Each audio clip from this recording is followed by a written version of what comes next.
তারুণ্যের এই উন্মাদনায় কেউ দেখা যায় শয়তানের খপ্পরে বিপদগামী হয়। এই সময় দেখবেন শরীরে তেল বেশি থাকে, এই জন্য রং তামাশাও বেশি। দেখবেন রাস্তাঘাটে যারা একটু পাকপাকুম করে বাইক চালায় এরা সবাই তরুণ যুবক। আপনারা কি কখনো 40 বছরের 50 বছরের মানুষকে এরকম ডানে বামে কাটকুট দিয়ে গাড়ি চালাতে দেখেছেন? এটা চালায় কারা?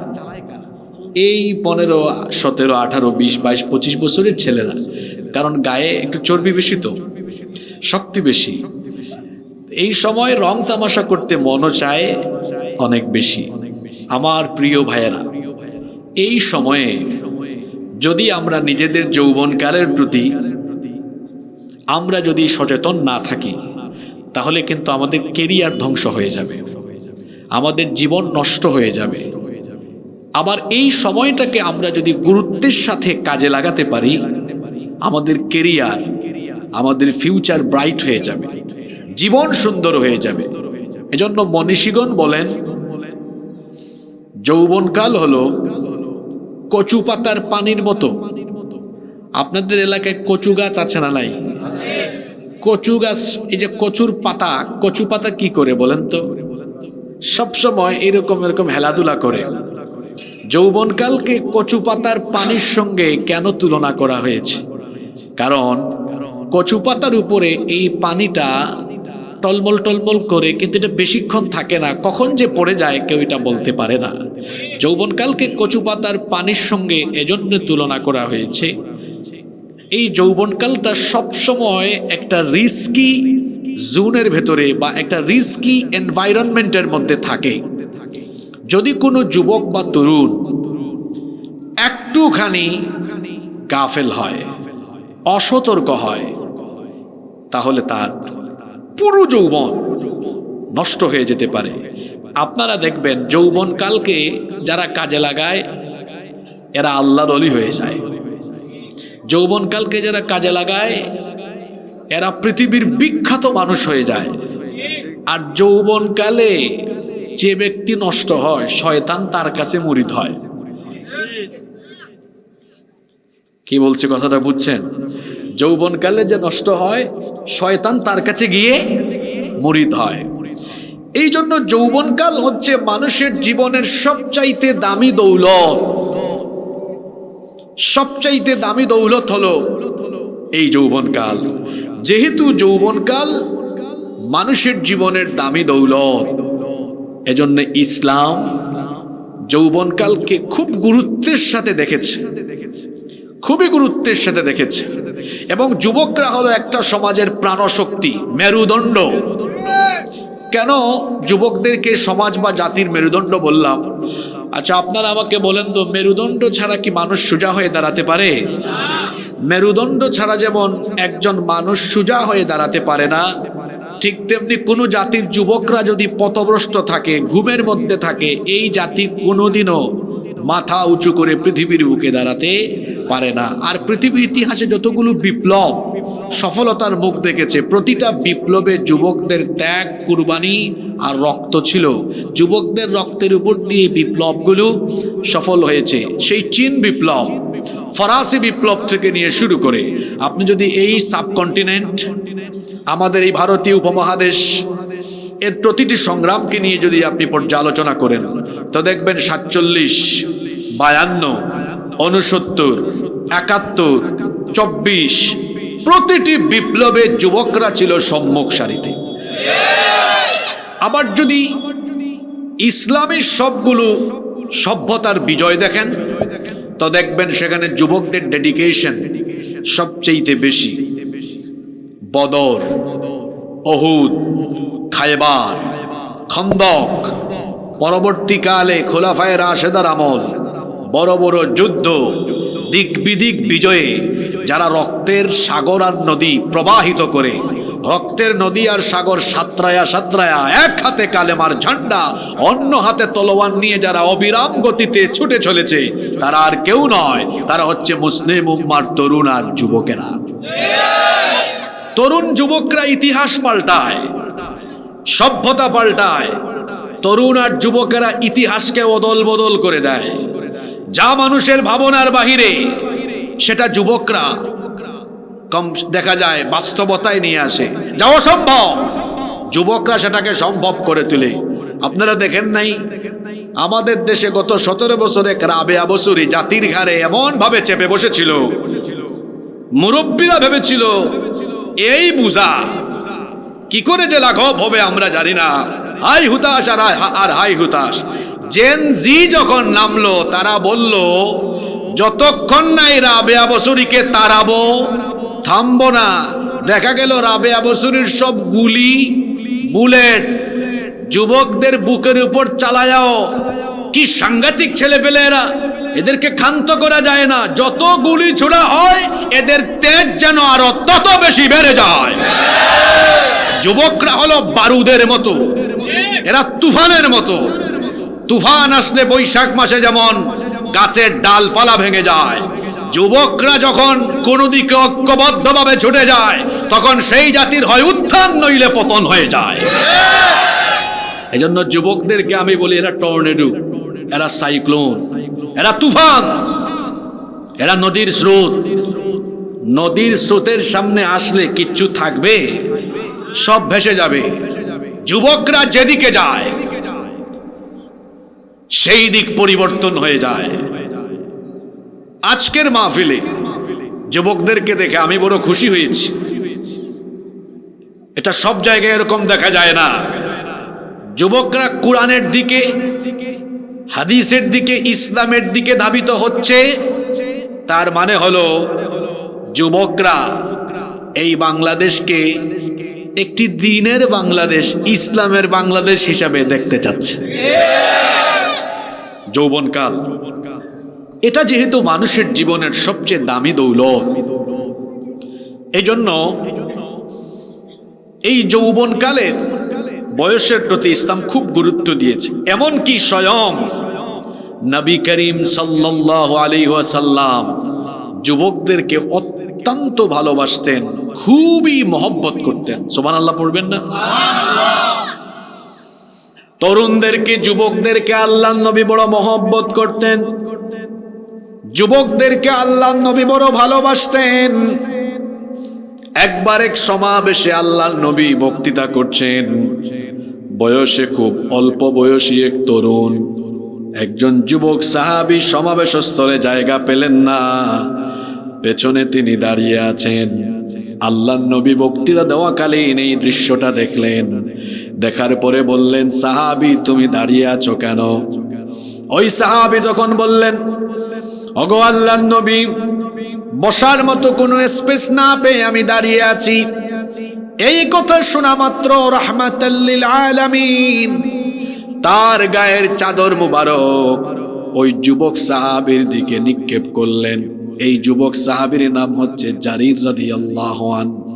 আল্লাহর নবী তার নিজের চাদর মুবারক এইভাবে ছুঁড়ে মারলেন। এরপরে বললেন, জারির জায়গা পাও নাই তো কি হয়েছে? কি হয়েছে? আমি আমার নিজের চাদরটা দিলাম, আমার চাদরটা বেশিয়ে তুমি চাদরের উপরে বসে যাও। আল্লাহু আকবার। জারির রাদিয়াল্লাহু আনহু নবীজির চাদরখানা মাটিতে কি আর বিছাবেন, আল্লাহর নবীর চাদর মুবারককে বুকের সাথে জড়িয়ে ধরলেন, বারবার বারবার সেই চাদর মুবারককে চুমু খেতে লাগলেন। কারণ এই চাদরের সাথে তো আমার নবীর বরকতময় শরীরের একটা স্পর্শ আছে। এই জন্য বারবার তার মুখের সামনে নিয়ে পাগলের মতো চুমু খাচ্ছিলেন। আল্লাহর নবীকে তিনি বললেন, ওগো আল্লাহর নবী, আল্লাহর পরেই হলো আপনার মর্যাদা, আপনার চাদরের উপরে আমার মতো ক্ষুদ্র জারির কি করে বসতে পারে বলেন? চাদরখানা যেহেতু আমার কাছে পেয়েছি, জীবনের জন্য একটা সুযোগ পেয়েছি, এই জন্য বারবার বারবার চুমু খেয়ে খেয়ে চাদর থেকে আপনার শরীরের ঘ্রাণটা আমি নিচ্ছিলাম। সুবহানাল্লাহ। আল্লাহর নবীকে তিনি বললেন, আকরামাকাল্লাহ কামা আকরামতানি ইয়া রাসূলুল্লাহ।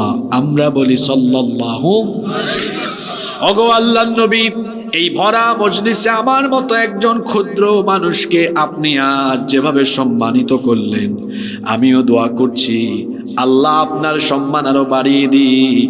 আপনার চাদরে বসার মতো কোনো সাহস আমার নাই, আমি শুধু সুযোগ পেয়েছি বলে চুমু খেয়েছি, চাদরখানা আপনাকে দিয়ে দিলাম।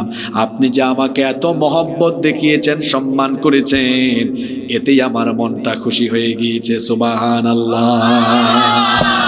আপনার যুবক ভাইয়েরা, আপনারা মনোযোগী আছেন তো? চিন্তা করেন তো, আল্লাহর নবী চাদর দিয়ে দিয়েছেন, তাহলে ভালোবাসা কম ছিল না বেশি ছিল?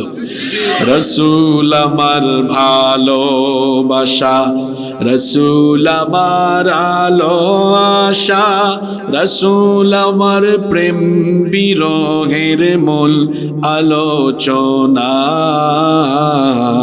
রাসূল আমার কাজে কর্মে অনুপ্রেরণা।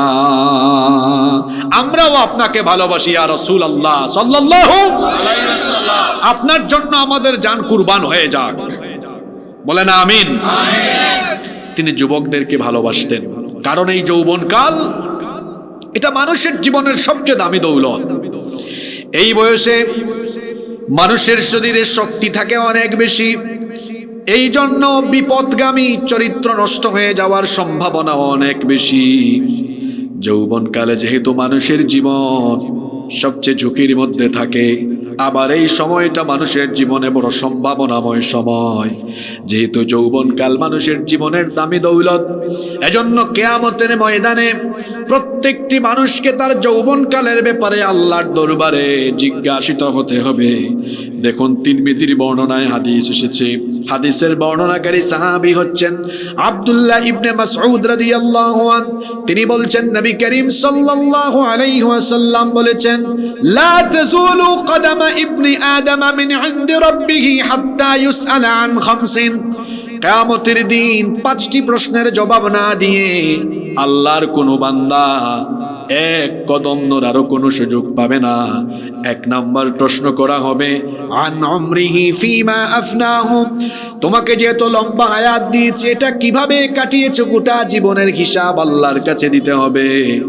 2 নাম্বার প্রশ্ন করা হবে, আন শাবাবিহি ফিমা আবলাহু, ও বান্দা তোমাকে যে যৌবনকাল দিয়েছিলাম সেই যৌবনকাল কোথায় কিভাবে কাটিয়েছো?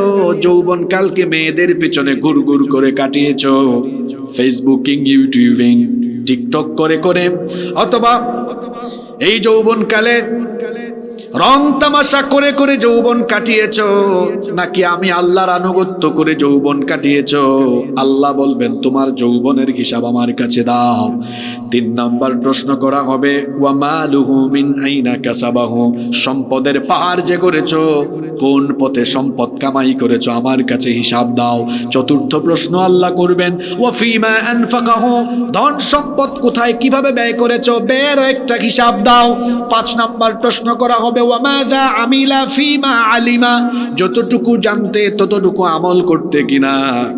এই 5টা প্রশ্নের জবাব না দিয়ে কিয়ামতের দিন একটা মানুষও তার কদম নড়ানোর সুযোগ পাবে, কদম নড়ানোর সুযোগও পাবে না। তার মধ্যে একটা গুরুত্বপূর্ণ কোশ্চেন হলো, আল্লাহ বলবেন, আন শাবাবিহি ফিমা আবলাহু, যৌবনকালের হিসাব দাও, কি করেছো যৌবনকালে, যৌবনকালের হিসাব দাও। আমার ছাত্র ভাইয়েরা, তরুণ যুবক ভাইয়েরা, খেয়াল করে শুনেন, আল্লাহ যখন আমার আপনার যৌবনকাল সম্পর্কে হিসাব চাইবেন, তখন হিসাব দেওয়ার মতো পরিস্থিতি আমাদের যেন থাকে। এজন্য তো এই যৌবনকালকে কদর করা লাগবে। এর কারণে অন্য হাদিসে এসেছে, আল্লাহর নবী বলেছেন, ইগতানিম খামসান ক্বাবলা খামসিন, 5 জিনিসের আগে 5 জিনিসের কদর করো। আল্লাহর নবী বললেন, হায়াতাকা ক্বাবলা মাউতিক, মরার আগে জীবনকে কাজে লাগাও। সিহহাতাকা ক্বাবলা সুকুমিক, অসুস্থ হওয়ার আগে সুস্থ থাকাকালীন সময়কে কাজে লাগাও। 3 নম্বর হলো শাবাবাকা ক্বাবলা হারামিক, বুড়া হয়ে যাওয়ার আগে যৌবনকালকে কাজে লাগাও। 4 নম্বর হলো ওয়াগিনাকা ক্বাবলা ফাকরিক, অসচ্ছলতার আগে সচ্ছল সময়কে কদর করো। 5 নম্বর হলো ওয়াফিরাগাকা ক্বাবলা শুগুলিক, ব্যস্ত হওয়ার আগে অবসর থাকাকালীন সময়টার কদর করো। এখানে আল্লাহর নবী একটা গুরুত্বপূর্ণ কথা বললেন, শাবাবাকা ক্বাবলা হারামিক, বার্ধক্যে যাওয়ার আগে যৌবনকালের কদর করো। কারণ যৌবনকাল চলে গেলে এই যৌবনকালকে আর ফিরে পাওয়া যাবে। এই দেখেন আমার বাবার দাড়ি পেকেছে, চুল পেকেছে। এক সময় তিনি আমাদের মতো ইয়াং ছিলেন, যুবক ছিলেন। এখন যারা এখানে বয়সে তরুণ, যদি হায়াত থাকে আর কি, তাহলে এরকম চুলদারি আপনাদেরও পাকবে। যৌবনকাল এখন যেটা আপনার মধ্যে আছে এটা থাকবে না, এটা ফুরিয়ে যাবে, এটা চলে যাবে, এটা থাকবে না। আর যখন এটা চলে যাবে, এটা হারাতে যদিও কেউ চায় না, nobody wants to lose youth time. যৌবনকে কেউ হারাতে চায় না। দেখেন না, অনেক মানুষের চুলদারি হালকা হালকা পাকা শুরু করলে চুলদারিতে কলম মারে, রং করে দেয় না, এটা হারাতে চায় না। কত রকমের প্রচেষ্টা চালায় যে যৌবনকাল ধরে রাখবার জন্য, কিন্তু যৌবনকাল কি ধরে রাখা যায়? জোরে বলেন, ধরে রাখা যায়? যায় না, এটা চলে যায়। আর যখন এটা চলে যাবে, আপনি কোটি কোটি টাকা দিয়ে এই যৌবনকালকে আর ফিরে পাবেন না। ফিরিয়ে আনা কি সম্ভব? এই যৌবনকাল আর ফিরে আসবে না। এই জন্য আল্লাহ নবী বলেছেন, যৌবনকাল যাওয়ার আগে এটাকে কাজে লাগাও। How to spend your youth time. তাহলে এই যৌবনকালকে আপনি কিভাবে কাটাবেন, কি করে এর কদর করবেন, কেমনে এই যৌবনকালকে আপনি কাজে লাগাবেন? যৌবনকালকে যদি আপনি সঠিকভাবে কাজে লাগাতে চান, কাজ করার আগে উপলব্ধিটা বাড়ান, চিন্তার জগতে চলে যান। আর বুঝে শুনে আমাকে বলেন তো, আমার আপনার শরীরের শক্তি সামর্থ্য আর এই যৌবন যিনি দিয়েছেন, গলার আওয়াজ বড় করে সবাই বলেন, তিনি কে? আচ্ছা যুবক ভাই হল, আপনারা কষ্ট হয়ে যান নাকি? তা ইনো আমি দেখলাম আমার বাবাও হল, সব মিলাইয়া কয়েকজন আসেন। আপনারা রাগ করবা না যে হুজুর দেখি হবাই গেছেন কি, আমরার ভাই নাই। বাবাও হল, আপনারা ফুয়া বাতি যান, যদি ঠিক হয়ে যান, সাবুদ হয়ে যান, আপনারা খুশি না বেজার। আর যুবক ভাই হল একটু তাকুক, কাই যেমন ওয়াজ শুনবা যা আগে শুনছুন না, ঠিক আছে নি?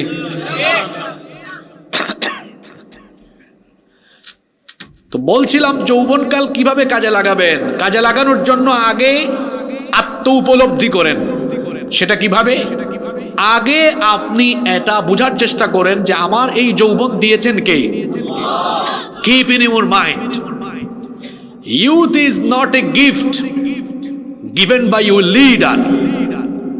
যৌবন আপনার নেতার দেওয়া গিফট নয়। কথাটা আবার বলছি, যৌবন আপনার নেতার দেওয়া গিফট নয়। তো যৌবন দিছুন খে আপনারা হইবা হুজুর মাঝে দিন নেতাই না হারাচ্ছেন। কারণ আছে, কারণ নেতা হলে বুড়া মানুষের টার্গেট করে না জোয়ান ফাইন ধরে টার্গেট করে। ও তো লাইন হচ্ছে, কারণ এনর দৌড়ানির এনার্জি নাই, এই বাইক চালানোর এনার্জি নাই। এর লাগে তারা আগে উতুকায় সব জোয়ান ফাইন বাকরও লিস্ট করো। আমি মাঝে মাঝে তুরা সিলেটি মাতমো, আপনারা বেজার হয়ে যাবানি। আমি মাসও 2-3 দিন সিলেট আমার একটা সুযোগ পাই, ওই সুযোগের আমিও খামো লাগাই, তুরা তুরা মাতি না। বেজার হয়ে যান আপনারা না? আপনারা তো চাইন খালি ডাকাইয়া হুজুর হইতা হলা মাত্তা, হিলা তো আমরা ভারী। এখন নিজের এলাকার মানুষের সামনে নিজের ভাষায় তুরা তুরা মাতার মাঝে একটা মায়া আছে, মজা আছে। এর লাগি মাঝে মাঝে দেখা যায় যে 1-1.5 ঘন্টার ওয়াজ করলেও তুরা 10-15 মিনিট আমি মাঝে মাঝে মাতিলাই। আপনারা বেজার হইতে না তো? নেতার প্রসঙ্গে হারাইছে এখানে। কারণ নেতা হলে তারা নেতৃত্ব দুইয়া দেখার লাগে বুড়া মানুষের টুকায় না, তারা জোয়ান ফাইন ধরে টুকায়। টুকাইয়া হকল ধরে দলা করিয়া দেখো কাকিলা লাইন হলে ফকটো 1000-2000 টাকা হারায়। নাইলে পদ পদবীর লুপ দেওয়ায় দিবনে বা সামনে কমিটির পদ, বুঝছেন না? ও তার থামসা করিয়া আর লইয়া গেল গি, লইয়া গিয়া কিতা করলো অনুকা বাই হল, যুবক বাই হল অনুকা, আমি তো আপনার আল্লাহ খানো, ঠিক না নেই? ওখানটা বুঝবার চেষ্টা করুক কারে বাবাই। এর বাদে কিতা করাইল, হয় বাইকুক লইয়া যাও, খরে দি আর ফিসি দি, সামনে দি আর খরে দি, এবলা আরম্ভ করলো শুডাউন। হে আসলে আপনার তারুণ্য যৌবনের শক্তিরে আপনারে আবেগও ফালাইয়া না প্রতারণার জালও ফালাইয়া, হে কিন্তু আপনার এই তরুণ আর যৌবন বয়সের শক্তিরে ব্যবহার করেন, আপনারা ইউজ করেন, আপনি টারু হইরা না, আপনারা সামসাল লাগান ব্যবহার করেন। কথাটা শুনতে বাদ লাগে, কিন্তু আসলে বাস্তবতা তো ওটাও। আপনারা সামসাল লাগান কিতা করেন? এখন জুড়ে হৌকা এই যৌবন আল্লাহ দিছেন, কোন নেতা আর নেত্রীর সামসামি করবার লাগে না কিতা? আমিও তো আপনার আল্লাহ খান জোয়ান, আমার তো আব্বা ডাকলেও আমার নিতে পারতো না, পয়সা তো দূরের কথা, আব্বা ডাকলেও নিতে পারতো না। এখানে আমার শরীরের যৌবন, শক্তি, সামর্থ্য, গলার আওয়াজ, শরীরে যে ঘাম বারোয়, প্রতি ফুটা ঘাম তো মূল্যবান। এই ঘাম, শক্তি, সামর্থ্য, রক্ত ওটা দিচ্ছেন তোমার লাগান নেতা নেত্রীর সামসামি করলাম না নেই। আমি অত একবারে বুকার স্বর্গ বসবাস করি না। আমার তারুণ্য, আমার যৌবন, আমার ঘাম, আমার রক্ত, এটা কোনো নেতা নেত্রীর চামচামি করে দিব না। যদি দিতেই হয় তাহলে আল্লাহর জমিনে আল্লাহর দিন কায়েমের জন্য আমার যৌবনকে উৎসর্গ করে দিব।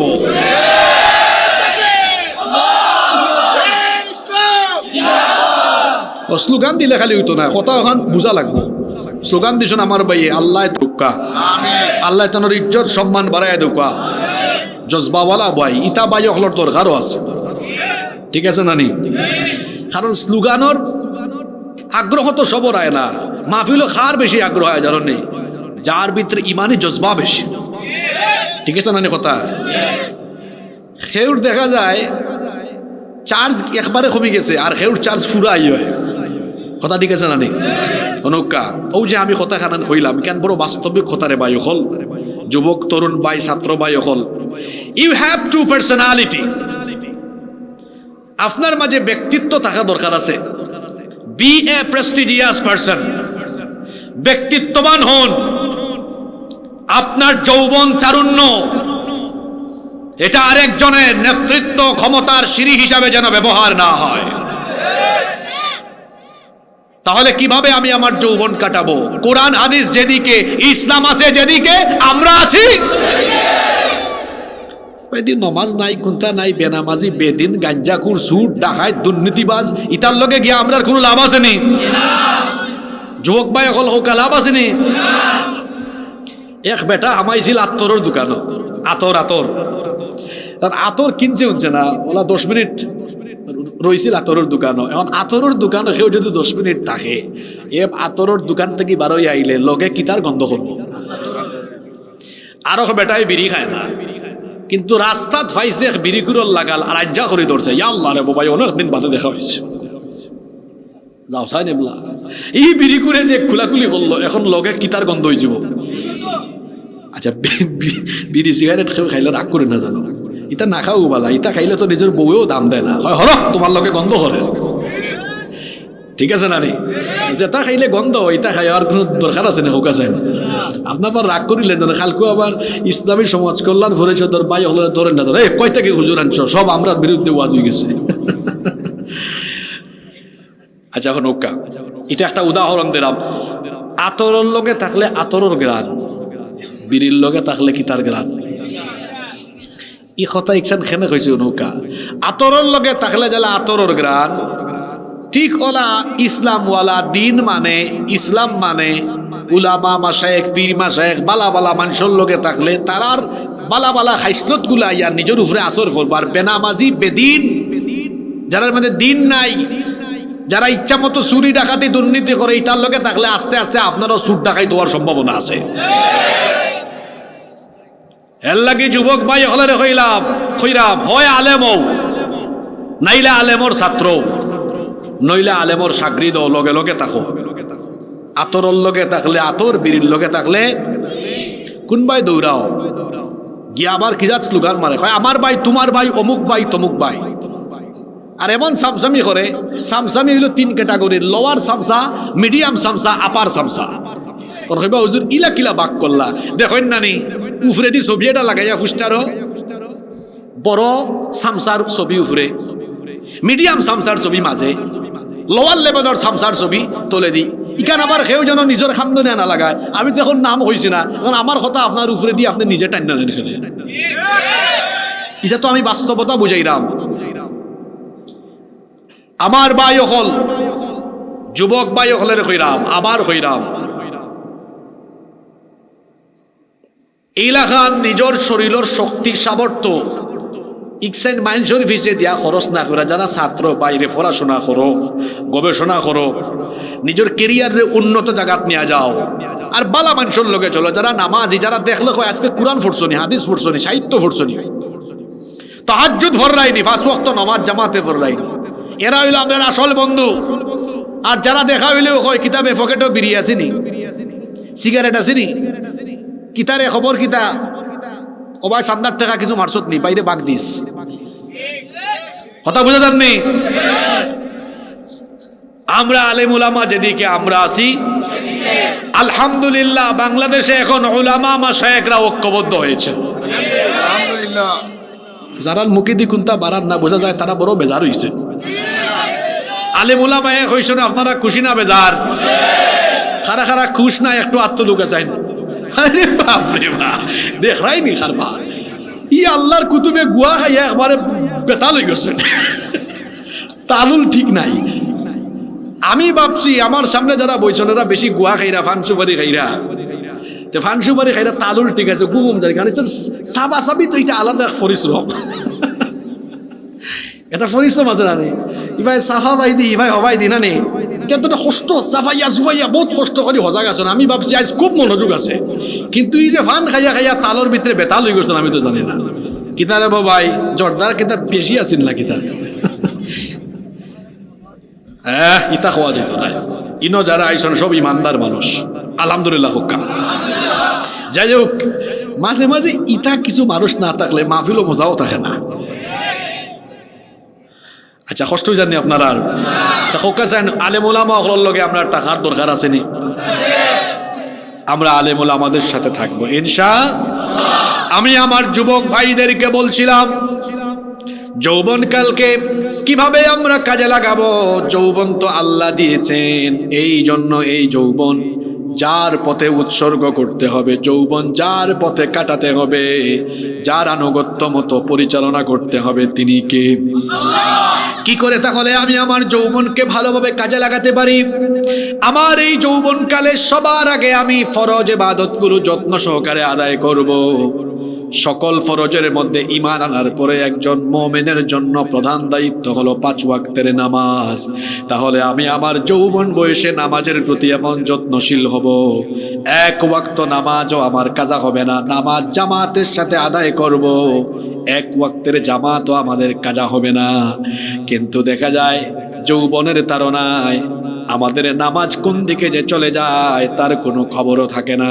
ও আমার যুবক ভাইয়েরা, তরুণ ছাত্র ভাইয়েরা, ঈমান আনার পরে একজন মুমিনের জন্য ফার্স্ট ডিউটি, প্রধান দায়িত্ব হলো 5 ওয়াক্তের নামাজ। এটা এমন এক ইবাদত আল্লাহর নবী বলেছেন লা সালাতা লিমান লা দীনা লাহু, যার মধ্যে নামাজ নাই তার মধ্যে দিনদারিতা নাই। তার মানে যার মধ্যে নামাজ নাই তার মধ্যে ঈমানই নাই। এই নামাজ হলো এমন এক ইবাদত, সবচেয়ে বেশি সংখ্যক হাদিস যে সাহাবী বর্ণনা করেছেন সাইয়্যিদুল মুহাদ্দিসিন আবু হুরায়রা রাদিয়াল্লাহু আনহু, এই হাদিসের বর্ণনাকারী সাহাবী, তিনি বলছেন আল্লাহর নবী বলেছেন ইন্না আউওয়ালা মা ইউহাসাবু বিহিল আবদু ইয়াউমাল কিয়ামাতি মিন আমালিহি সালাতিহি, নিশ্চয়ই কিয়ামতের দিন রব্বুল আলামিন মানুষের কাছ থেকে যখন হিসাব গ্রহণ করা আরম্ভ করবেন, সবার আগে আমার রব নামাজের ব্যাপারে হিসাব চাইবেন। তাহলে বলেন তো কিয়ামতের দিন কোন আমলের হিসাব আগে? আরো জোরে বলেন কোন আমল? তাহলে এই আমলের ব্যাপারে আমাদের সবাইকে সচেতন হওয়ার দরকার আছে না নাই? আমার যুবক ভাইদেরকে পা ধরে অনুরোধ করছি, আল্লাহর ওয়াস্তে নামাজ কাজা করবেন না। কারণ নামাজ যারা ছেড়ে দেয় তারা শয়তানকে হাসায়। আল্লাহর নবী বলেছেন ইবলিস কোন সময় সবচেয়ে বেশি হাসে আর কখন সে সবচেয়ে বেশি কাঁদে শোনেন। আল্লাহর নবী বলেছেন যখন ইবলিস কোনো মানুষকে সাজদা দিতে দেখে তখন ইবলিস ইরতাজালা শাইতানু আনহু ফায়াবকি, ইবলিস ওই ব্যক্তির নিকট থেকে অনেক দূরে চলে যায়। দূর থেকে ওই ব্যক্তির নামাজের সাজদার এই দৃশ্য দেখে ভয়াবহভাবে সে কান্না করতে থাকে। তাহলে এই হাদিস আমাদেরকে যে বার্তা দিল সেটা হলো, কাউকে যদি ইবলিস নামাজরত অবস্থায় দেখে তখন সে কাঁদে, আর যখন ইবলিস কাউকে ধোঁকা দিয়ে নামাজ থেকে দূরে রাখতে পারে, ইবলিস এই বেনামাজিকে দেখে হাসে। তাহলে এই হাদিস থেকে কি মেসেজ পেলাম, কি বার্তা পেলাম? আমরা যখন ফজরে নামাজে না গিয়ে ঘুমিয়ে থাকি, জোহর আসর মাগরিব এশা যখন কাজা করি, ইবলিস তখন হাসে। আর আমরা যখন 5 ওয়াক্ত আজান শুনে মসজিদে জামাতে গিয়ে আমরা শামিল হয়ে যাই, এই দৃশ্য দেখলে ইবলিস তখন কাঁদে। আমার যুবক ভাইয়েরা গলার আওয়াজটা বড় করে বলেন দেখি, ডেইলি রেগুলার 5 বার আপনারা ইবলিসকে হাসাবেন না কাঁদাবেন? যারা মুখিদি মাত বারণ না কিতা মুখো খের হারাই বলিস না কিতা না গুয়া বেশি আমাই গেছে মাত বারণ না। ইবলিসরে আমরা দৈনিক 5 বার আসাইতাম না খান্দাইতাম? খান্দাইতে হইলে কিতা নমাজ বাদ দিয়া থাকা যাইবনি? খারা খারা নমাজ ছাড়ি দিবা তুলি লোকা। মাশাআল্লাহ, আমরা দেশে ওয়াজ মাহফিলও মানুষ বেশি না মসজিদ ও জামাতও মানুষ বেশি? কোনো মসজিদে দেখা যায় ফজরের নামাজও ইমাম আর মুয়াজ্জিন আর কেউ নাই। আস্থা পঞ্চায়েতর মানুষের দায়িত্ব দিলাইছেন হুজুর আর মুয়াজ্জিন রে। আপনারা ভরি লোক আমাদের পক্ষ থেকে ওয়াজ শোনা হলো নফল, নামাজ আদায় করা হলো ফরজ। কি করে আপনি ফজরের নামাজ ছেড়ে দিয়ে ঘুমিয়ে থাকেন আমার বুঝে আসে না। ফজরের নামাজটা যে ছাড়লেন, ঘুমের মধ্যে থাকলেন, এই ঘুম আপনার জীবনের শেষ ঘুম হয়ে যেতে পারে। জোহরের নামাজের আগে আপনার দাফন হওয়ার সম্ভাবনা আছে না নাই? কেমন করে ঘুমাও তুমি, কেমন করে ঘুমাও তুমি, ফজর করে কাজা, এমনও তো হতে পারে জোহরে জানাজা। Keep in your mind, there is no serial of death. মৃত্যুর কোনো সিরিয়াল নাই। আপনি ভাবছেন চাচা কবরে যাবেন আগে, আর আমি 12 বছরের 14 বছরের আমি কবরে যাব পড়ে। কে বলেছে আপনাকে? আপনি দেখেন না এই কুলাউড়ায় বহু দাদা তার নাতির লাশ কবরে নামায়, বহু বাপ তার ছেলের লাশ কবরে নামায়, আছে না নাই? আপনাকে শয়তান এমন ধোঁকা দিয়েছে। আমি বলি যারা এমনটা ভাবে যে আমি যুবক, বয়স হলে বুড়া হলে নামাজ পড়বো, এমনটা যারা ভাবে, আমি মনে করি তার মাথায় শয়তান পেশাব করে দিয়েছে। শয়তান যদি মগজে পেশাব না করত তাহলে এমন ভ্রান্তির ভেতরে সে কিভাবে পড়ে থাকে। কারণ পৃথিবীতে আসার সিরিয়াল আছে, কিন্তু পৃথিবী থেকে যাওয়ার কোনো সিরিয়াল। আমার ভাই হাদি পরশুদিন দুনিয়া থেকে চলে গেল, গতকাল তার দাফন হলো, বয়স মাত্র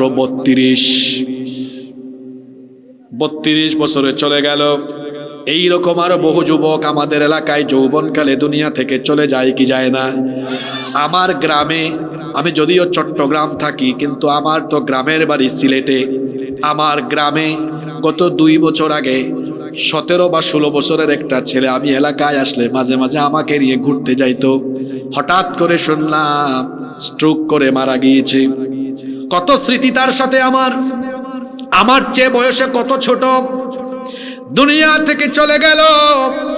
এখানে যত ছাত্র তরুণ যুবক ভাইরা আছেন যারা মনে করছেন হুজুর বুড়া হই, হাতে লাঠি নেই, চুলদারি পাকুক, তারপরে নামাজ আমি ধরবো, এটা একটা সুস্পষ্ট ভ্রান্তির ভেতরে আপনি পড়ে আছেন। আমার ভাইয়েরা, শয়তানের এই খপ্পরে পড়া যাবে না। বরং আজকের এই মাহফিলে এখানে বসেই সিদ্ধান্ত নিন, আর আমি কোনোদিন নামাজ কাজা করব না। এতদিন ভুলে ভুলে ভুলে ভুলে শয়তানের ধোঁকায় নামাজ ছেড়েছি, আজ থেকে আমি আর আমার নামাজ কখনো ছাড়বো না। নামাজ যারা ছেড়ে দেয় এদের জীবনে গুনাহ বেড়ে যায়, পাপ বেড়ে যায়। নামাজ যারা 5 ওয়াক্ত আদায় করে এদের পাপের সংখ্যাও কমতে থাকে। কারণ 5 ওয়াক্ত নামাজের জন্য সবার আগে নিজের শরীরটাকে পবিত্র রাখার দরকার আছে না নাই? যুবক ভাইরা কথাগুলো মনোযোগ দিয়ে শুনেন। নামাজ আপনার গুনাহ কমিয়ে দিবে, পাপ কমিয়ে দিবে। একটা সময় আপনাকে গুনাহ থেকে পবিত্র একটা পথে এই নামাজের মাধ্যমে আপনি পরিচালিত হতে পারবেন। কারণ দেখেন 5 ওয়াক্ত নামাজের জন্য সবার আগে শরীরটা পবিত্র রাখতে হয়। অনেকে আছে যারা নামাজে যায় না, পেশাব করে, এরা পানিও নেয় না। এখানেও আল্লাহর এমন বহু কুতুব বসে আছে যারা ওয়াজ শুনতে আসছে কিন্তু আজকে সারা দিনে একবারও পেশাব করে পানি নেয় নাই। অসুবিধা নাই, ঠিক বলার দরকার নেই। শুনেন, যা করার করেছি। মনে রাখবেন আমার আল্লাহর দয়া অনেক বেশি।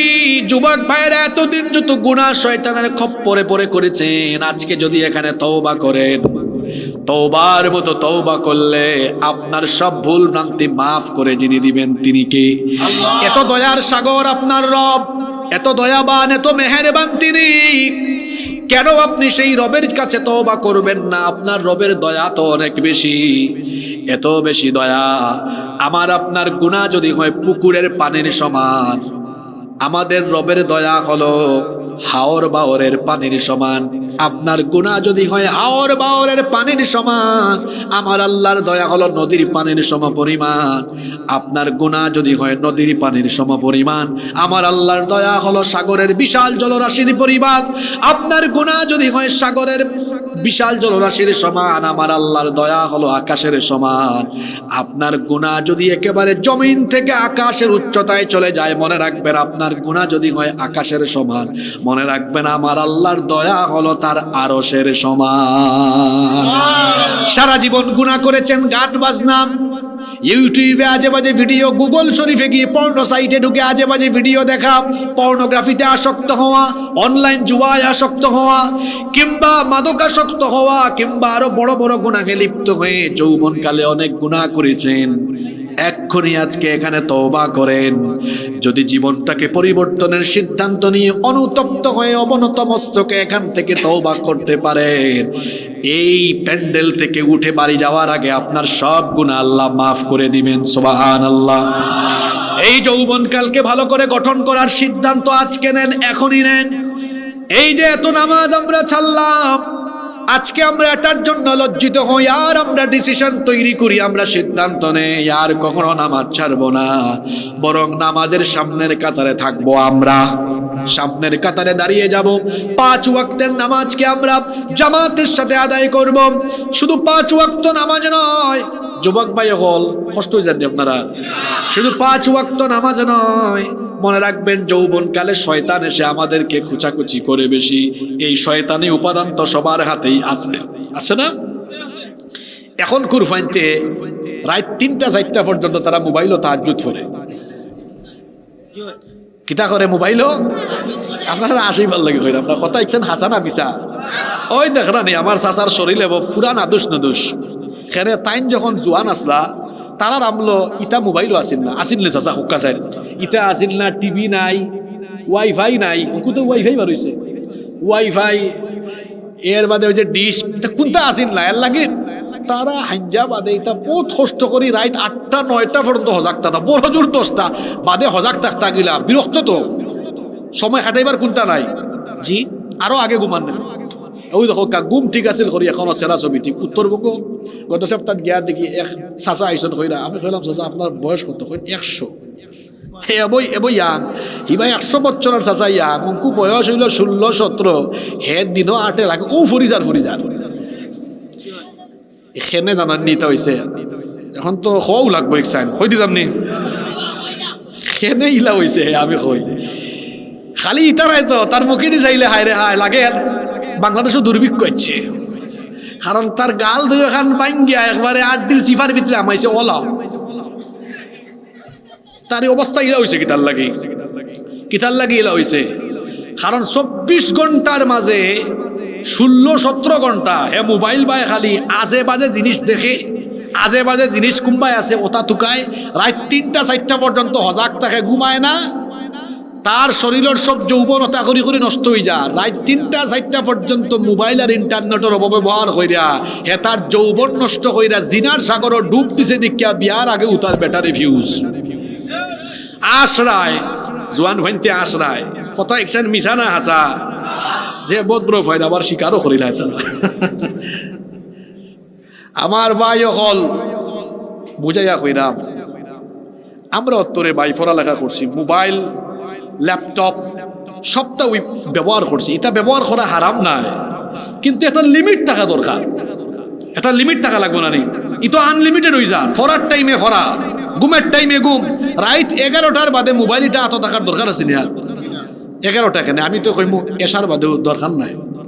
মোবাইল চার্জ দিবা এটা তাতে 2-3 দিন যায়, অত বেশি মোবাইল ব্যবহার করার তো দরকার নাই। এখন কুরফাইনতে দেখবা অনলাইনে তারা জুয়া খেলে, আগে আসিল বাসর জারর চিফা চাফাই জুয়া খেলতা লুকাইয়া, অঙ্কু আর লুকাইয়া নাই, ঘরের ভিতরে অনলাইন জুয়া। ইতা চাচা হলে ইতা হুয়াজ বুঝরা না, যারা বুঝার হেরা ঠিকও বুঝের, বলে হুজুরে থেকে হক বলতা জানো একবারে।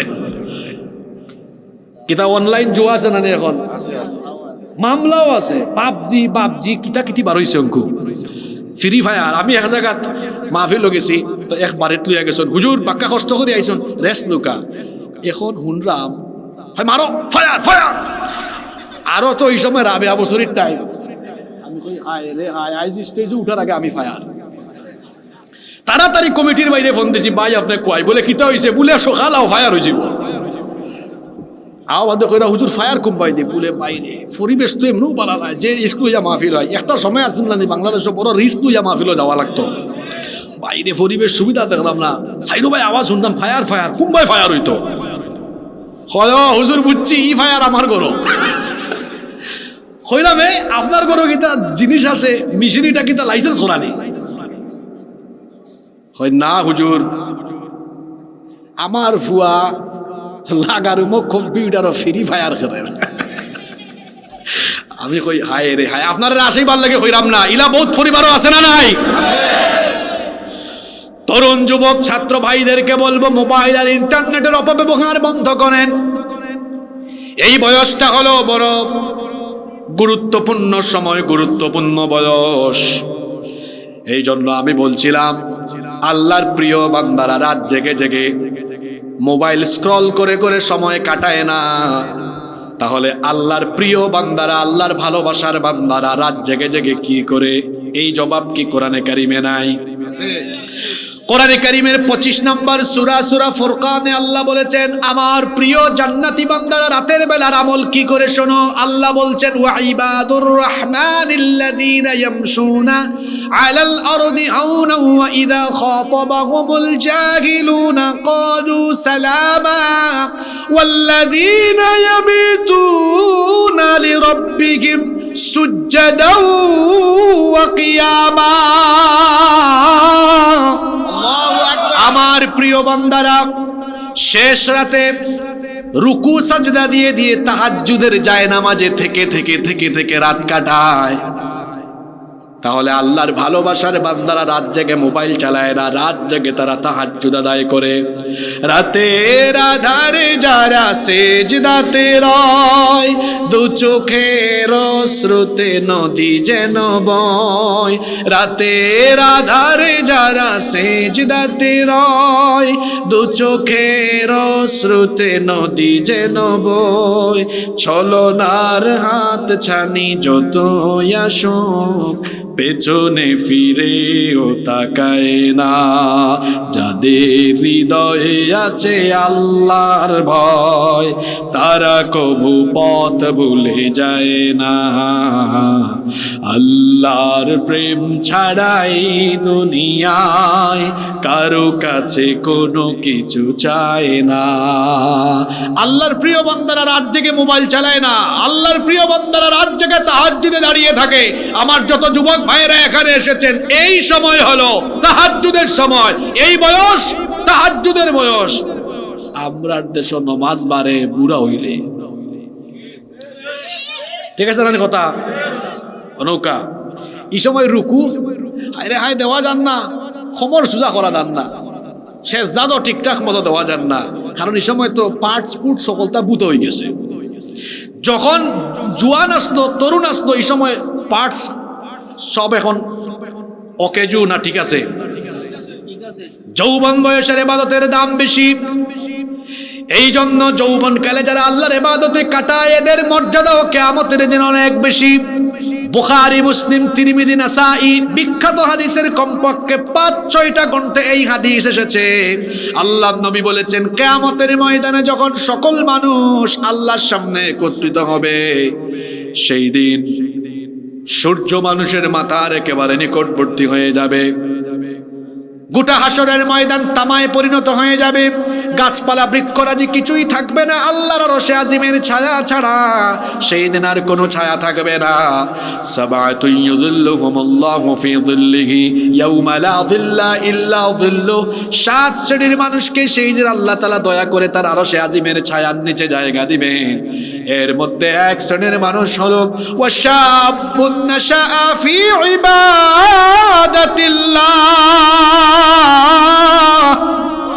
ওই যুবকেরা যারা তাদের যৌবনকাল আল্লাহর ইবাদতে কাটিয়েছে, আল্লাহর আনুগত্যের পথে কাটিয়েছে, এই যুবকদেরকে কিয়ামতের দিন আরশে আজিমের ছায়ার নিচে যিনি জায়গা দিবেন তিনি কে? কুলাউড়ার যুবক তরুণীরা কি আল্লাহর আরশে আজিমের ছায়ার নিচে জায়গা পেতে চায় না? কথা আওয়াজে হইবনি।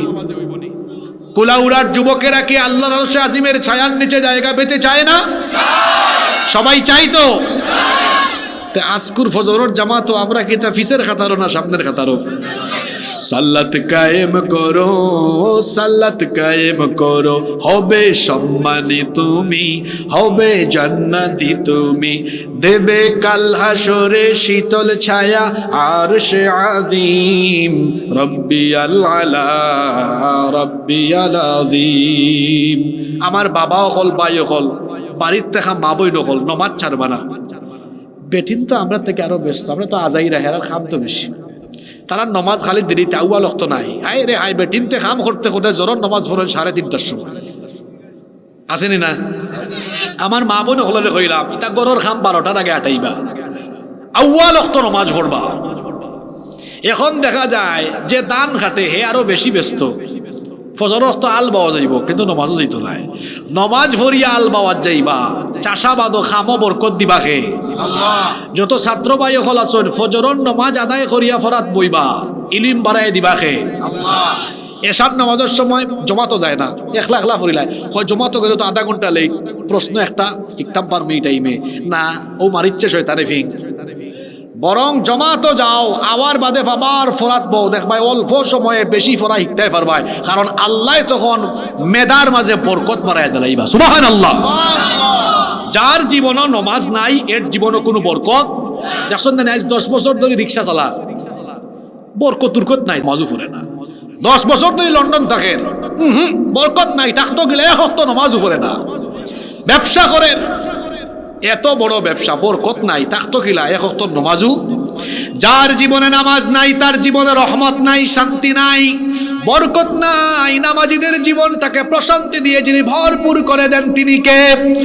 এই জন্য যুবক ভাইদেরকে বলবো, যৌবন কালের কদর করতে হলে সবার আগে নামাজের আমল ঠিক করতে হবে, কারণ ঈমান আনার পরে সবচেয়ে বড় ডিউটি হলো নামাজ আদায় করা। যৌবন কালকে কাজে লাগাতে হলে সবার আগে নামাজের আমল ঠিক করতে হবে। নামাজের পাশাপাশি বর্তমান সময়ে যৌবন বিধ্বংসী, যুবকদের চরিত্র বিধ্বংসী অন্যান্য যত উপাদান আছে সেগুলো থেকে নিজেকে সেফ রাখতে হবে। যেমন মাদকাসক্ত অনেক যুবকেরা আছে, এরা তাদের যৌবনকে মাদক দিয়ে নষ্ট করে ফেলছে। ইয়াবা, গাঁজা, ফেন্সিডিল সীমান্তবর্তী এলাকা দিয়ে এগুলো চালান হয়। যুবকদের ঘরে ঘরে, ক্যাম্পাসে ক্যাম্পাসে, বিশ্ববিদ্যালয়ে ছড়িয়ে দেওয়া হচ্ছে, গ্রামে গ্রামে ছড়িয়ে দেওয়া হচ্ছে, যাতে আমার যুবকেরা নষ্ট হয়ে যায়। যুবক ভাইদেরকে বলবো, মাদকের সাথে আমাদের কোনো সম্পর্ক, মাদক থেকে আমরা আমাদেরকে হেফাজত করব, কারণ যারা মাদক গ্রহণ করে এদেরকে আল্লাহ লানত দিয়েছেন, রাসূলও লানত দিয়েছেন। এবং মাদকাসক্ত লোক যারা মাদক গ্রহণ করে এরা শয়তানি কাজের সাথে সম্পৃক্ত, কারণ আল্লাহ সূরা মাঈদায় বলেছেন, ইন্নামাল খামরু ওয়াল মাইসিরু ওয়াল আনসাবু ওয়াল আজলামু রিজসুম মিন আমালিশ শাইতান। নিশ্চয়ই মদ, জুয়া, এই যে মাদক, জুয়া, ভাগ্য নির্ণায়ক তীর, ভাস্কর্য, প্রতিমা, আল্লাহ বলেছেন এগুলো হলো রিজসুম মিন আমালিশ শাইতান, এগুলো হলো শয়তানি কাজ। এজন্য আমার কলিজার টুকরা ভাইদেরকে বলবো, মাদকের সাথে আমাদের কোনো সম্পর্ক, শুধু মাদক নয়, অন্যান্য যে চরিত্র বিধ্বংসী উপাদান আছে, বিশেষ করে আমি তথ্য প্রযুক্তির কথা বলবো। প্রযুক্তি আমাদের হাতের কাছে থাকায় এই প্রযুক্তির অপব্যবহারের ফলে আমাদের যৌবন চরিত্র নষ্ট হয়ে যাওয়ার সম্ভাবনা কম না বেশি? ফেসবুক চালাবো, ইউটিউবও দেখবো, কিন্তু সেখানে যেন আমরা আজে বাজে জিনিস না দেখি, আজে বাজে কাজ না করি। আমার ভাইয়েরা মাথায় সব সময় রাখবেন, আমার আপনার অন্তরের খবর জানেন কে? কেউ যেটা দেখে না সেটা আল্লাহ দেখেন, কেউ যেটা শুনে না সেটা আল্লাহ শুনেন। এই যে বাড়িতে আপনি রাতের বেলা দরজা বন্ধ করে দিয়ে মোবাইলটা হাতে নিয়ে ওয়াইফাই কানেকশন দিয়ে অথবা আপনার মোবাইলের ডাটা কানেকশন দিয়ে আপনি ইউটিউবে গিয়ে গুগল শরীফে ঢুকে আজে বাজে ভিডিও দেখা আরম্ভ করলেন, আপনি ভাবছেন আপনার বাবা দেখে না, মা জানে না, পরিবারের কেউ জানে না, কিন্তু আমার ভাইয়েরা একাকী নীরবে নিভৃতে আপনি যা করছেন, যা দেখছেন, সব কিছু যিনি দেখেন এবং শোনেন তিনি কে? সে আল্লাহকে ভয় করুন। আমি এক বাক্যে বুঝিয়ে দেই, যৌবনকালে চারপাশে তো গুনাহ, সামনে গুনাহ, পিছনে গুনাহ, ডানে গুনাহ, বামে গুনাহ, গুনাহের তো উপাদান। তাহলে এই সমাজে আমি আমার যৌবনকে কেমনে হেফাজত করব? আমাকে আপনাকে যৌবন হেফাজতের জন্য 22 মাসের মতো হয়ে যেতে হবে। কি জাত মাস? আমরা সিলেটি ভাষায় কই 22 মাস, ম ফালাই দিছি আমরা, 19 কাল লাগাইছি। 22 মাস খাল বিলও পাওয়া যায় না নি বাইং মাছ থাকে কিতার ভিতরে মাতুন না খানে ফেকর ভিতরে ফেক সিলেটি ভাষায় কই দিলাম ফেকর ভিতরে দেখে না নি ফুটি মাছ ছিলেন নি আপনারা ফুটি মাছ খোলর ভিতরে রাখলে দেখবা তারপরেও কিছু কিছু ময়লা উইলা তার শরীরত দেখা যায় কিন্তু বাইম মাছ দুই হাত ফেকর ভিতরে ইটারে বাকইরা খালি খোলত রেখা দেখবা না সাঙ্গার মাঝে সাঙ্গা চিনুন আপনারা সাঙ্গার মাঝে রেখা দেখবা হক্কা চাইন তার শরীর কোনো খাদা কোনো ফেক আছে নি চিন্তা করুক কাছান আছিল কোনানো ফেকর ভিতরে কিন্তু তার শরীরে কোনো ফেক আমি ই বাইক মাছের কথা আনছি এখানে বাইক মাছ ফেকর ভিতরে থাকলেও হে জ্বালা তার নিজের ফেক থাকি বাঁচাইয়া রাখে যুবক বায়ু হল আমরা রে বায়ু হল এমন এক সমাজও বাস করলাম এটা আখেরি জমানা এটা ফিতনার জমানা আল্লাহ রসুল কইছেন কিয়ামতের আগে এই জমানা ফিতনায় ভরা থাকবে হ্যাঁ মানুষের ইমান বাঁচানি কঠিন হইয়া দাঁড়াইব সামনে দিয়ে আগাইলেও গুনার উপাদান ফিতনা খরে দিয়ে গেলেও গুণা ডাইনে দিও গুণা বাইমে দিও এখন হকাছেন গুনার পরিবেশ আপনার সমাজও কম না বেশি এই গুনার পরিবেশও আমার যৌবনরে আমি কিলান হেফাজত করতাম ও বাইম মাছ জেলা ফেকর ভিতরে থাকিয়াও ফেক থাকি তার শরীর বাঁচাইয়া রাখে খোলর ভিতরে রাখলে দেখা যায় বাইম মাছ এটা পরিষ্কার আমি আপনি গুনার ভিতরে এমন ভাবে আল্লাহরে ডরাইয়া চলবো যে আমার ডাইনে বাউয়ে দেখা যাইব ডাইনে দি মাদক সামনে দি সুন্দর ফুরি ঠিক আছে নানি খরে দি আবার ও না তাই ডাকারা অবা এও বা বেলাইনে দি বামে দি আরো ডাকের গুণা পাই দি বাইমাত জেলা ফেকর ভিতরে তাকিয়াও পরিষ্কার থাকে আমরা 4-5 গুণা থাকা সত্ত্বেও আল্লাহরে ডরাইয়া এমন ভাবে চলবো যে মালাকুল মৌত ইয়া আমার শরীর থেকে যেন রুহটা টান মারবা তাই না যেন রুহ বার করে দেখুন ইয়া আল্লাহ কিতাবা ইগু দেখি এত গুনার সমাজের ভিতরে তাকিয়াও তারে এত পবিত্র রাখছে আল্লাহরে ডরাইয়া এমন ভাবে চলছে ইগুও দেখি গুণা থাকি একবারে পবিত্র আর পরিষ্কার সুবহানাল্লাহ হুকা ও ওলান জীবন আমরা গঠন করতাম পারমনি মাতুকা ফার্মনি চৌকর সামনে দিত সকালি বেলা এক জরি না গেলে কি মাথা ঠিক থাকে না আল্লাহ রে ভাই দেখ সতনি ফুরি গুকিলে একবারে আগুন আবার হয়ে গিয়ে আরো করে মাথা ঠিক নাই যেটা দেখছি আমার ভাইদেরকে বলছি যৌবনকালে জিনা বেবিচারে নিজের যৌবনকে নষ্ট করে দিবেন না হারাম রিলেশনে সম্পৃক্ত হবেন না মনে রাখবেন হারামের ভেতরে কোনো আরাম নাই আমার ভাইদেরকে বলছি চরিত্র গঠন করতে হবে সেই রকম ইউসুফ আলাইহিস সালামের কাহিনী শোনেন আপনার চেহারার কেমন সুন্দর কুলাউড়ার কয়টা মেয়ে আপনার দিকে তাকাবে কিন্তু ইউসুফ নবীর কাহিনী শোনেন দুনিয়ার অর্ধেক সৌন্দর্য আল্লাহ ইউসুফ নবীকে দিয়ে দিয়েছেন সুবহানাল্লাহ বাড়িতে কইবা নাকি তা দুনিয়ার অর্ধেক সৌন্দর্য আল্লাহ ইউসুফ নবীকে দিয়েছেন যাকে দেখলে চোখ ফেরানো যেত না এত সুন্দর সুপুরুষ তিনি ছিলেন এতটাই সৌন্দর্য আল্লাহ তাকে দিয়েছেন যে মিশরের সেই সময়কার সুন্দরী নারীরা ইউসুফ আলাইহিস সালামকে যখন এক ঝলক দেখেছিল মিশর শহরের সুন্দরী সম্ভ্রান্ত বংশের নারীরা এক পলক দেখে এতটা অভিভূত হয়েছিল ফল কাটতে গিয়ে ফিলিংলেস হয়ে আঙ্গুল কেটে ফেলেছে টেরও পায় নাই আল্লাহু আকবার এত সুন্দর সুপুরুষ তিনি ছিলেন যেই ঘরে তিনি লালিত পালিত হয়েছেন সেই ঘরের দুষ্ট মহিলা জুলাইখা মিশরের সম্ভ্রান্ত বংশের এবং আজিজে মিশরের স্ত্রী যিনি কিনা একদিকে যেমন ছিলেন সুন্দরী অন্যদিকে ছিলেন অত্যন্ত সম্ভ্রান্ত প্রতিদিন তার চোখের সামনে দুনিয়ার অর্ধেক সৌন্দর্য পাওয়া এই যুবককে দেখতে দেখতে দেখতে দেখতে একদিন পাগল পাড়া হয়ে তার দাসীর মাধ্যমে সাইয়েদনা ইউসুফ আলাইহিস সালামকে তার খাস কামরায় নিয়ে আসলেন এই খাস কামরায় আসার জন্য 7টা দরজা ছিল সবগুলো দরজা বন্ধ করে দিলেন সবগুলো দরজা বন্ধ করে দিয়ে তারপরে বললেন ইউসুফ আসো আমার কাছে এসে আমার মনোবাসনা পূরণ করো তিনি ইউসুফ আলাইহিস সালামকে কুপ্রস্তাব পেশ করলেন ইউসুফ আলাইহিস সালাম এই প্রস্তাব রিজেক্ট করলেন প্রত্যাখ্যান করলেন আর আমাদের যুবকরা তো এমন আই লাভ ইউ বলতে চায় আর কোন দিক থেকে উল্টা যদি আসে তাহলে তো মাতাল হয়ে যাবে আর ইউসুফ আলাইহিস সালামকে এই মহিলা তার খাস রুমে ডেকে নিয়ে এই কুপ্রস্তাব দিচ্ছে, সব দরজা বন্ধ করে দিয়েছে। আল্লাহর নবী ইউসুফ আলাইহিস সালাম আল্লাহকে ভয় করে প্রস্তাবটা ফিরিয়ে দিলেন। এরপরে এই মহিলার ষড়যন্ত্র থেকে বাঁচার জন্য আল্লাহর উপর ভরসা করে, তিনি জানতেন সবগুলো দরজায় তালা দেওয়া, তাও তিনি আল্লাহর উপর ভরসা করে যখন দৌড় দিলেন, আল্লাহ তার নবী ইউসুফ আলাইহিস সালামের উপর খুশি হয়ে সবগুলো দরজা তার কুদরতি ব্যবস্থাপনায় তার জন্য খুলে দিলেন। আমার তরুণ যুবক ভাইদেরকে বলবো, আমাদের চরিত্র হবে এমন, আমাদের সামনে দিয়ে মেয়েরা হেঁটে যাবে কিন্তু আল্লাহকে ভয় করে তাকাবো না, কারণ নিষেধ করে দিয়েছেন কে? সূরা নূরের ভেতরে আল্লাহ বলেছেন, কুল্লিল মুমিনিনা ইয়াগুদ্দু মিন আবসারিহিম।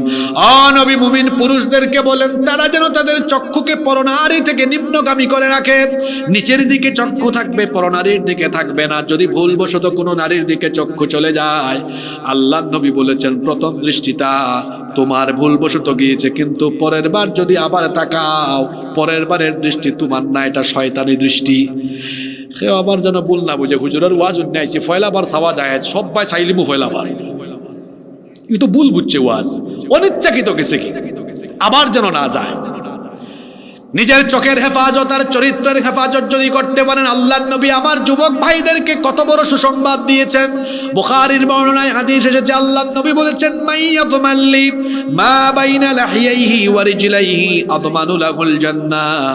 যে যুবক তার জবান এবং তার লজ্জাস্থানের হেফাজত করবে, লজ্জাস্থানের হেফাজত মানে হলো যেই যুবক বিবাহ বহির্ভূত হারাম রিলেশনে সম্পৃক্ত হবে না, যে যুবক তার যৌবনের হেফাজত করবে, যৌবনের জিম্মাদারি গ্রহণ করবে, আল্লাহ নবী বলেছেন কাল কিয়ামতের দিন আমিও তার জন্য জান্নাতের জিম্মাদার হয়ে যাব।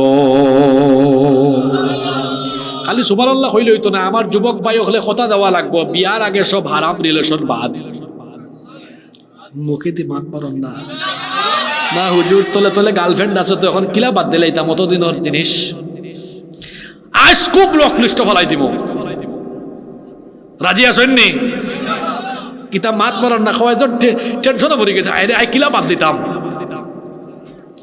আমার ভাই হল হারাম ও কোনো আরাম, যৌবনকাল নষ্ট হয়ে যাবে যদি আপনি বিবাহ বহির্ভূত হারাম রিলেশনে সম্পৃক্ত হয়ে যান। কেরিয়ার শেষ, ছাত্র জীবন শেষ, ফিউচারও শেষ। ব্যক্তিত্বহীন অভদ্র ছেলেরা মেয়েদের পেছনে ঘুরে, অসভ্য ছেলেরা মেয়েদের পেছনে ঘুরে, আর যারা ব্যক্তিত্ববান ছেলে তারা মেয়েদেরকে পিছনে পিছনে ঘুরায়। তুমি কি তার লাগে ফুরিন্তর করে দি ঘুরাও?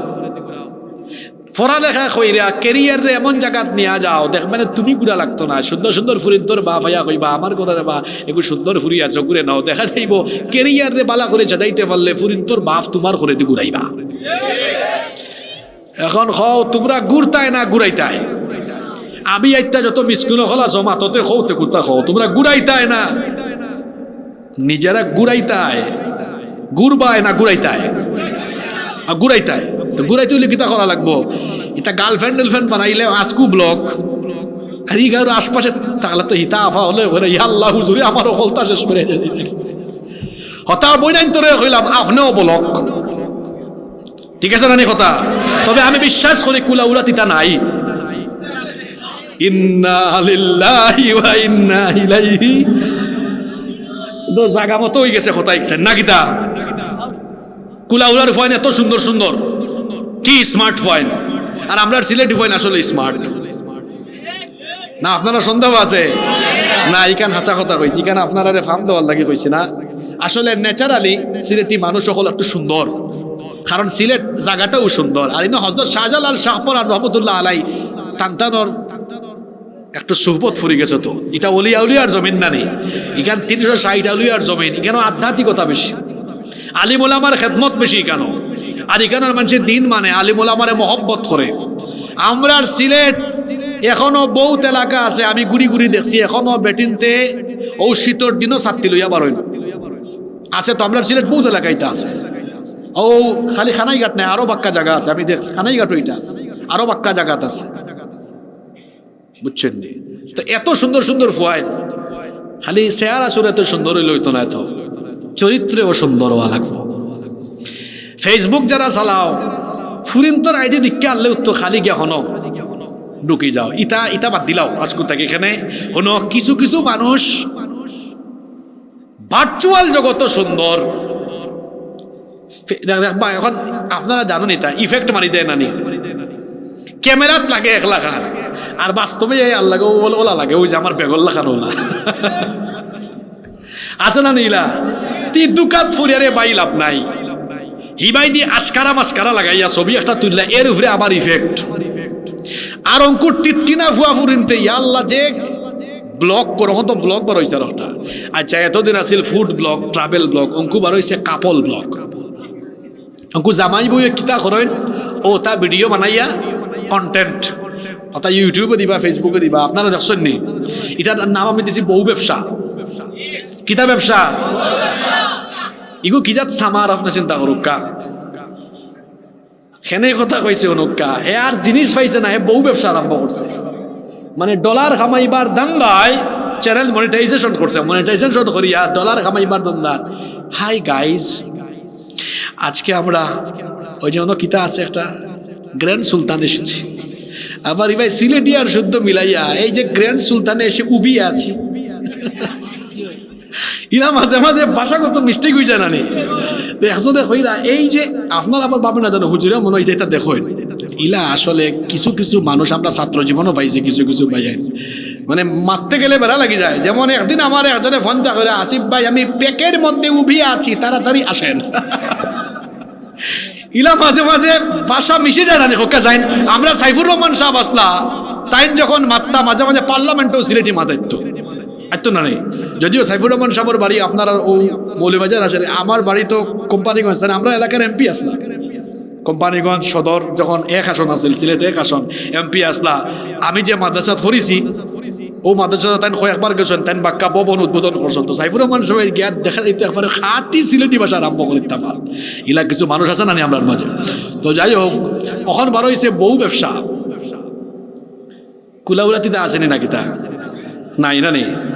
আচ্ছা ও যে বউরে ব্যবসার পণ্য বাড়াইলো ইতারে আমি কই আচ্ছা আপনার বউ নাক কিলা, ঠুট কিলা, গাল কিলা, চেহারা কিলা, এটা যদি আরো বেটাই দেখিলায় দেখে যদি হয় আফা আপনি যে সুন্দর আপনার বউরে ঘর সুন্দর আর আপনার হুনিয়া যদি খারাপ না লাগে ও ভাই আপনার পুরুষত্ব আছে কিনা এটা সন্দেহ রাখে, আপনি আসলে পুরুষ নামর কলঙ্ক। এটা বেটা মানুষ নাই, সন্দেহ আছে, বেটিনও নাই, সে কইছে বেটিন, বেটিনও নাই, এটা এটা পুরুষ নামর কলঙ্ক, ঠিক না বেঠিক? আমার যুবক ভাইদেরকে বলছি তথ্য প্রযুক্তির এই অপব্যবহার আর ফিতনা থেকে নিজেকে হেফাজত করেন। যারা এখানে লেখাপড়া করেন পড়ালেখায় মনোযোগী হওয়ার পাশাপাশি 5 ওয়াক্তের নামাজ আর অন্তরে তাকওয়াটা বিল্ড আপ করেন, দেখবেন যৌবনকাল অনেক সুন্দর কাটবে। যৌবনকালটাকে সুন্দর করে কাটান, ন্যায় আর ইনসাফের পথে নিজেকে বিলিয়ে দেন। যেমনি ভাবে আমার ভাই হাদি ন্যায় আর ইনসাফের পথে থেকেছে, দেশপ্রেমে উদ্বুদ্ধ হয়ে দেশপ্রেমে সে জীবনটাকে বিলিয়ে দিয়েছে। আপনারা হাদি চিনেন? হাদি আসলে তার বাবার নাম, কিন্তু তার নাম শরীফ উসমান, শরীফ উসমান বিন হাদি, আমার ভাই উসমান। আরে এই লোকটারে আসলে মরার পরে আমরা মূল্যায়ন করলাম, আগে মূল্যায়ন করতাম পারছি না, আমরা মাতুকা মূল্যায়ন করতাম পারছি না। যুবক ভাই হলে মাতুক আছেন আমার লগে, প্রতিটা বক্তব্য আপনারা হয়তো এখন ফেসবুকে দেখলাম, কি ছেলে, কি দেশপ্রেমিক, মুখো যা ভিতরেও আহা। আমার ভাই উসমান আজকে 10 দিন হয়ে গেছে, এখনো পর্যন্ত অপরাধী গ্রেফতার করা হয়েছে না।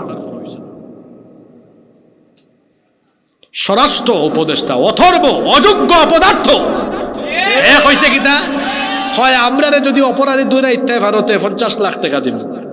আচ্ছা অপরাধী যদি দৌড়িয়া দেওয়ার দায়িত্ব আমরা দিও, DGFI, NSI, CID, police, rape, DB তার খাম খান কিতা। আজকে 10 দিন হয়ে গেল আমার বাইর খনির এখানে এখনো গ্রেফতার করা হয়েছে না। প্রত্যেক বাহিনীর প্রধান হলরে অবশ্যই জবাবদিহিতা থানা দরকার।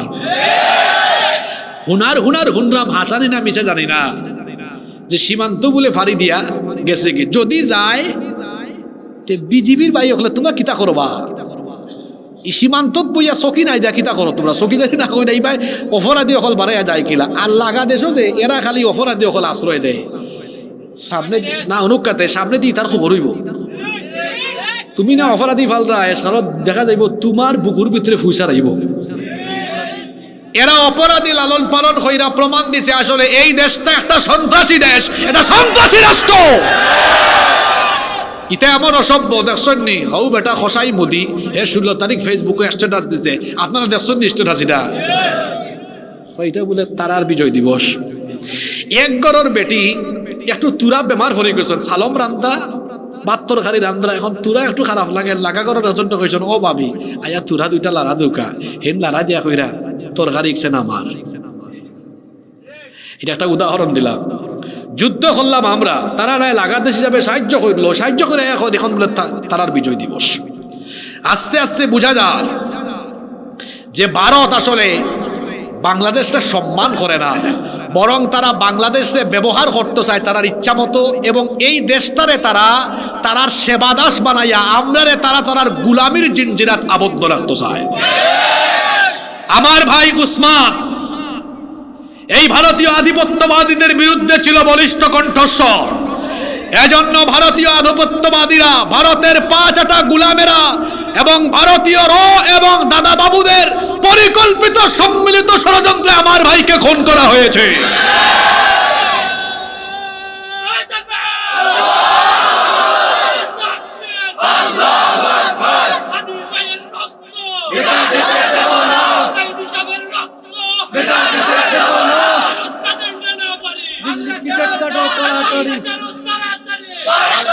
আমার ভাই যে সুন্দর স্লোগান দিয়েছেন নানা বাড়ি হইতাম না মামু বাড়ি হইতাম না শ্বশুর বাড়ি হইতাম কোনটাও বুঝলাম না কারণ ইকান খেউর মামু বাড়ি ইকান খেউর নানার বাড়ি আর হুনার ঘুরি খেউর বলে শ্বশুর বাড়ি কথা ঠিক না বেঠিক খেনে হইলাম শ্বশুর বাড়ি রাবেয়া বছরের আমলে একজনে কইসলা যে বাংলাদেশ আর ভারতের সম্পর্ক জামাই বউয়ের মতো এটা স্বাধীন দেশ আমরা এই দেশে গোলামির জিনজিরায় আবদ্ধ হয়ে থাকবো না ভারত আমাদের পার্শ্ববর্তী দেশ আমরা তাদেরকে সম্মান করব ততক্ষণ আমাদেরকে তারা সম্মান করবে যতক্ষণ যদি তারা আমাদের সাথে বন্ধুর মতো আচরণ করে ভারতের সাথে সুসম্পর্ক রাখতে আমাদের কোনো আপত্তি নাই কিন্তু তারা যদি প্রতিবেশীর জায়গায় বন্ধুত্বের জায়গায় তারা যদি প্রভুত্ব কায়েম করে আমাদেরকে তাদের গোলাম বানাতে চায় তাহলে এদেশের একজন মানুষও তাদের এই গোলামিকে মেনে নেবে না এই আধিপত্যবাদ এই দেশে মেনে নেওয়া হবে না আর ভারতের যত গোলাম খোলাছো বা শুনিলাও আমার মাত যারা স্বপ্ন দেখায় যে আবার আমরা কোনো মতে ভারতীয় আধিপত্যবাদ কায়েম করবো ইটা স্বপ্ন দেখতে দেখতে তোমার তার স্বপ্ন দোষ হইয়া এই স্বপ্ন এখান দুঃস্বপ্ন হয়ে যাব কোনদিন আর ভারতীয় আধিপত্যবাদ এই বাংলাদেশের 1 ইঞ্চি জমিনের উপরে কায়েম করতে দেওয়া হইতো না আমার ভাই হাদি আমার ভাই উসমান শহীদ হইছে কিন্তু এই যে আমার সামনে বয়া যত তরুণ যুবক এটা জেন জি এরা পালস আপনারা বুঝছেন না এরা একটু একরুকা টাইপের যেখান বুঝছে কিতাবা ভাই হল ঠিক নি কথা দেখি আমার ভাই হলে একটু মাথাও কেসান চাষা হলে না ওই যে আমার তরুণ যুবক ভাই এরা তো আমি চিনি এরার লগে আমার উঠা বসা চলাফেরা এরার আমি বুঝি এরার পালস আমি বুঝি দেখি আমার তরুণ ছাত্র যুবক ভাই হলে কোথায় ই দেশও আমরা সেউর গুলামি করিয়া থাকমনি সেউ গুলামি করাইতে চাইলে ইটা ফোনটা 8 কোটি ভাঙিলিবা না না না আপনারা আসরা এরার পাল চলাও তো এটা একরুকা এটা কিতা হয়েছিল ভাষা একরুকা না এক গুয়ে যেখানে বুঝছেন একরুকাও এক দিশা যারা মনোহররা ই দেশ ভারতীয় আধিপত্যবাদ কায়েম হইবে এটা বুকার স্বর্গ আছে বাইরে এটা ফোনতে সোজা করে ফেলাই দিবা আপনি দেখছেন না 24 সালও গুলি মারে তার আগে ওলাও পায় আমি এক ফুয়ারে পাইছি আগস্ট মাসের 2 তারিখ ছোট্ট রাস্তাত ফেয়াজি কেরা বাবা তুমি যে যাও ডরাও না গুলি উলি কয় কিতার গুলি আপনারা আসরা আমি অবাক হয়ে গেলাম কিতা কয় আমি কইলাম যদি গুলি করে করলে করি লাও জীবন একটা ওয়ান টাইম। ও এ খাদিরে মারিয়া জেতায় বাবরা ও শেষ সপ্তাহ ঠান্ডা ব্যাকল এই দেশ হাদির মতো আরো কোটি কোটি তরুণ আছে যারা দেশর লাগে জীবন দিব। যদি প্রয়োজন হয় রক্তের নদী আর সাগরে আমরা সাঁতার কাটবো, তাও আমরা এই দেশের 1 ইঞ্চি জমিন কোন আধিপত্যবাদীদের হাতে তুলে দিব না। প্রয়োজনে আমরা শাহাদাতের নজরানা পেশ করব। আমরা শহীদ হতে জানি, কারণ আমাদের সিলসিলা হলো শাহাদাতের সিলসিলা। আমাদের পূর্বসূরীরা বদর, উহুদ, খায়বার, খন্দক পেরিয়ে রক্তের নদী আর সাগর সাঁতরিয়ে ইনসাফের ঝান্ডা নিয়ে সম্মুখ ভাগে এগিয়ে গিয়েছেন। তাদের উত্তরসূরি আমরা। আমাদেরকে হুমকি ধামকি, গুলি, রকেট, বোমা এগুলো দিয়ে আমাদেরকে থামানো যাবে না। হয় আমরা শহীদ হয়ে যাব, নইলে আমরা ইনসাফের ঝান্ডাকে সমুন্নত করেই রাখবো। আমরা থামানোর শক্তি আসেনি, সাউন্ড তো কমে গেছে, আসেনি। আমরা কিতা হয়েছিলাম? আমরা তুফান। আমরা কিতা? আসলেও আমরা তুফান। আমরা তুফান, আমরা টর্নেডো, আমরা সাইক্লোন, আমরা দুর্বার, আমরা দুরন্ত। আমরা যেদিকে যাই সেই দিক বিজয়ের ধ্বনিতে ধ্বনিত হয়। যারা ভাবছা যে এটা সপ্তাহ ঠান্ডা হয়ে যাব, ঠান্ডা হইতো না, আরো গরম হইব। যুবক ভাই হলে হোক্কা, আমরা এই দেশটারে বদলাইতাম চাইনি। দেখলানি 54 বছর ধরে কিতাওর হায় রে হায়, আমরা দেশ খালি করে দি যার। মাঝে মাঝে দেশের বাইরে জায়গা থেকে সব আগ্রহ যারা, আমরা খালি রাস্তায় এখন হয় এখন চিলেফে 6 মাস বাদে যায় কি সুর হল চুরি ডাকাতি করে করে আমার দেশটারে শেষ করা হয়েছে। আমরা দেশের সম্পদের অভাব নাই, খালি বালা মানুষের অভাব। সম্পদের অভাব আসেনি। এই কুলাউড়া চাইলে খালি চা বাগান। আমার সিলেট আছে গ্যাস, আছে পাথর, আছে চা। এদেশের মাটি উর্বর মাটি, যে সাথে ফালে হয়ে যায়। এই দেশ এত সম্পদ থাকতে আমরা তো ফিসাই আছি এখানে। কারণটা হইলাই হক্কা যাইন কুলাউড়া থেকে একটা গাড়ি যাইতো ঢাকা, 30 জন প্যাসেঞ্জার বা 36 জন প্যাসেঞ্জার, বাসও তো 36 বা 40 জন বোয়া যায়। 36 জন প্যাসেঞ্জার উঠছে গাড়ির মাঝে, সব তিনতে গাঁজা খাইছেন, কিন্তু ড্রাইভারে গাঁজা খাইছে না। গাড়িটা রাস্তার থাকতে পারে, ড্রাইভার তো গাঁজা খাইছে না। কিন্তু একটা গাড়ির 36 জন প্যাসেঞ্জারের কেউ গাঁজা খাইছে না, গাঁজা খাইছে ড্রাইভারে। এই গাড়ি রাস্তার থাকবো নি? তাহলে বুঝা গেল গাড়িরে রাস্তাত লাইনও সঠিকভাবে চালাইয়া রাখবার লাগে যোগ্য ড্রাইভার লাগে। একটা গাড়িরে সুন্দরভাবে চালানির লাগে যারা যোগ্য ড্রাইভার লাগে, তেমনি একটা সমাজ রে, একটা দেশ রে চূড়ান্ত গন্তব্যে সমৃদ্ধির চূড়ান্ত জায়গা নিয়ে যাইতে হইলে জবাবদিহিমূলক আমানতদার চরিত্রবান নেতৃত্ব লাগে। আমরা দেশ ও চালকর জায়গাতে আমরা চরিত্রবান মানুষরে বইতাম পারছি না। বরং দেখছি যে যখন গেছে আঙ্গুল ফুল্লা খোলা গাছ হইছে, চুরি আর চুরি।